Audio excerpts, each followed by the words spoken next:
இப்ப 7 வரைக்கும் வந்துட்டு குறைஞ்சிருச்சு. மா என்ன நம்புங்க, நம்ம வீடு ஏலத்துக்கு போகாது. ஹாய் ஃப்ரெண்ட்ஸ், இன்றைக்கி நம்ம சிறகடிக்க ஆசை பார்ப்போமா. பார்க்குறதுக்கு முன்னாடி சேனலை லைக் பண்ணிக்கோங்க, சேனல் பிடிக்கிறவங்க சப்ஸ்கிரைப் பண்ணிக்கோங்க. ஸ்ருதி ஹோட்டலில் ஸ்ருதி சாப்பிடாமல் இருக்கிறதுக்காண்டி அவங்க வீட்டுக்காரர் ஊட்டி விட்றாரு. அப்போ பார்த்திங்கன்னா திடீர்னு போலீஸ் வராங்க. என்னன்னு பார்க்கையில், உங்கள் ஹோட்டலில் வந்து நீங்கள் ஒயின்ஸ் விற்கிறீங்க அப்படின்னு சொல்லி எங்களுக்கு வந்திருக்கு தகவல் அப்படின்னா. அப்படிலாம் எங்களில் கிடையாது, வைக்காதுன்னு. சரி போய் செக் பண்ணுங்கன்னு 2 போலீஸ் அனுப்புகிறாங்க. கடைசியில் அவங்களே வச்ச மாதிரியே கரெக்டாக பேக் எடுத்துகிட்டு வராங்க. அப்போ இதுக்கு எங்களுக்கும் சம்மந்தம் இல்லைன்னு ஸ்ருதி யோசித்து பார்த்துட்டு அப்புறம் சிசிவி ஃபுட்டேஜை காட்டுறாங்க. காட்டையில் பார்த்திங்கன்னா அந்த பொண்ணு தான் வச்சுட்டு போயிருக்கு. அப்புறம் பிடிச்சி போலீஸை சத்தம் போடுறாங்க. சத்தம் போடணுன்னே வெளியில் வந்து அந்த பொண்ணை பார்த்து, ஏமா ஒன்றை இட்டு நாங்கள் தாம்மா இது பண்ண தெரிஞ்சோம் அப்படின்னு சொல்லி பாட்டில் அந்த பொண்ணு கையில் கொடுத்துட்டு போலீஸ்காரவங்க போயிடுறாங்க. வண்டி விளம்பரத்துக்காண்டி வண்டியோட சீட்டு பெருசாக இருக்கும் அப்படின்றக்காண்டி ஸ்ருதியையும் மீனாவையும் அந்த வண்டியை டிக்கியை திறங்க வச்சு அதில் சாப்பாடு இது வைக்கிற மாதிரி காட்டுறாங்க. அப்புறம் பார்த்திங்கன்னா முத்து வெளியிலேருந்து வீட்டுக்குள்ளே ஃபோன் பேசிட்டு வராரு. அப்போ ஸ்ருதி கடையில் நடந்துச்சுல, அதப்பெல்லாம் ஸ்ருதி வந்து வீட்டுக்கு முத்துக்கு ஃபோன் பண்ணி சொல்லியிருக்காங்க.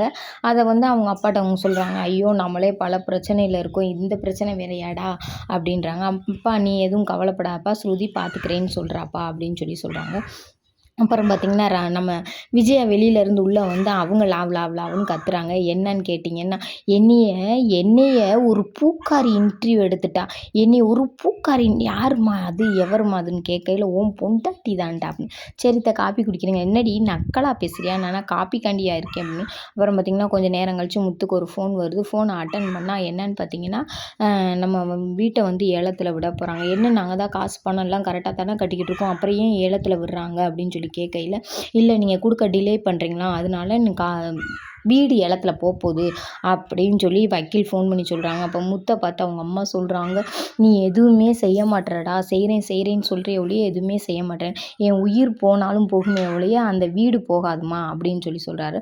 அப்படியே பார்த்தீங்கன்னா இங்கே இங்கிலீஷ் கிளாஸில் பார்த்தீங்கன்னா எல்லோரும் பேசிகிட்டு இருக்காங்க. இந்த இன்கம் டேக்ஸ் ஆஃபீஸர் இருக்கார்ல, அவர் தமிழை பற்றி என்னமும் தெரியாதுல, அதை பற்றி பக்கத்தில் குமார்கிட்ட கேட்டு தெரிஞ்சுக்கிறாரு. குமார் சொல்கிறாரு, பேசிக்கிறாங்க.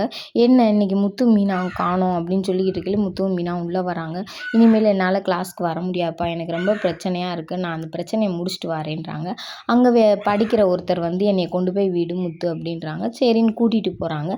அப்போ பார்த்திங்கன்னா முத்து கொட்டாயை விட்டுக்கிட்டு கண்ணை கசக்கிட்டே வராங்க. அப்போ முத்து உனக்கு ரொம்ப ஸ்ட்ரெஸ்ஸாக இருக்குதுன்னு நினைக்கிறேன் அப்படின்னு சொல்கிறார்.